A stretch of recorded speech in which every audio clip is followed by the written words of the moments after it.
Alright, so I'll be ditching my ARCTIC Liquid Freezer all-in-one cooler for a Thermaltake Phantom Spirit Air Cooler. Why am I doing this? Stick around and find out.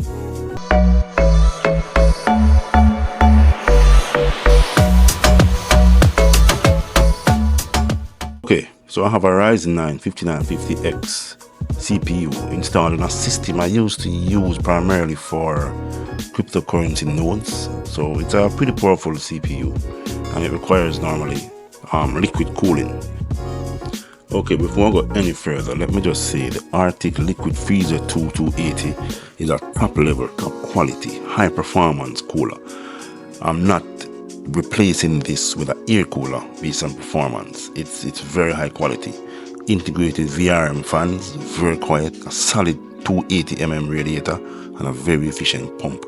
My preference to move to an air cooler is not based on performance. I highly recommend this liquid cooler. Okay, so after some thorough search, I came up with the Phantom Spirit 120 SE air cooler, and this is ideal for cooling the Ryzen 9 5950X. It has dual heatsink tower design, dual 120 high performance fans. It's quiet. It has a special feature called PWM control fans that allows for speed adjustment based on the CPU temperature, and it's very cheap. It's like a fraction of the cost of the liquid cooler. Okay, so these are the systems I'll be working with. In the black case here, I have the Ryzen 9 5950X, so you can see the liquid cooler is installed. You can see the radiator with the dual fans, and on the side of that we have the white system, and in this system we have a Ryzen 7 3700X. You can see this is installed with a AMD stock cooler that came with the processor. Alright, let's take a look at what's in the box. So Phantom Spirit from Thermaltake. See what we have inside.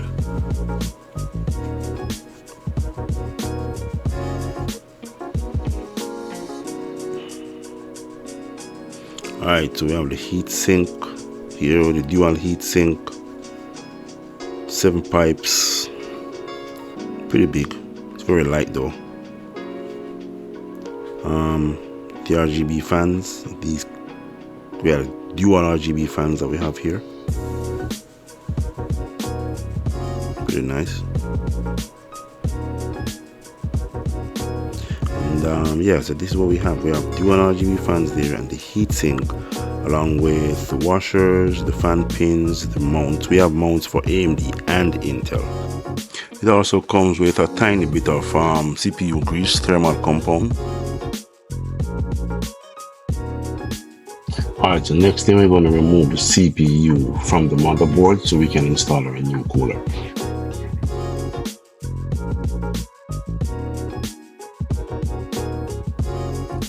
Alright, so the next thing I did was to remove the old brackets from the motherboard, and these came with the old CPU that I had installed. Once you remove the brackets, be sure to retain the back plate because you will need this to install the new brackets onto the motherboard as well.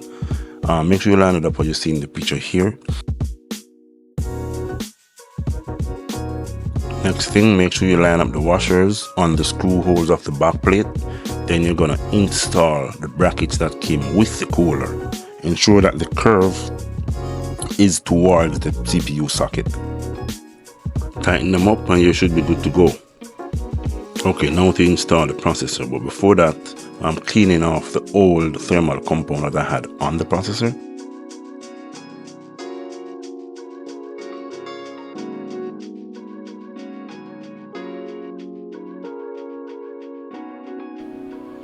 Okay, pay close attention to the upright screws that we have on the brackets. These are where we're gonna line up the heatsink with the screws on the heatsink with these upright screws and screw them into fasten. As you can see on the heatsink here, we have the 2 screws that we're gonna use a Phillips head screwdriver. Get the heatsink lined up with these upright screws and tighten them. Pretty simple. So before we install the heatsink, we have to install the processor, of course.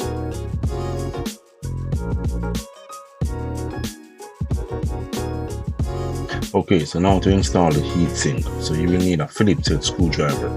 Then you will need to pretty much line up the screws on the heatsink to be in line with the upright screws on the CPU bracket. tighten, and you should be good to go. Here I have only one of the fans installed, but I mean, if you want to install the cooler without the fans and then put the fans on, that's completely optional as well. Okay, so to install the fans, make sure you have the fan clips and the fans ready. The clips are the wire clips that actually hold the fan in place onto the heatsink. Can be a bit tricky to install at first, but once you get it, it's pretty simple. What I need to do is just feed the wire clips through the screw holes at the front and ensure that it will snap onto the heatsink as you see in the video here.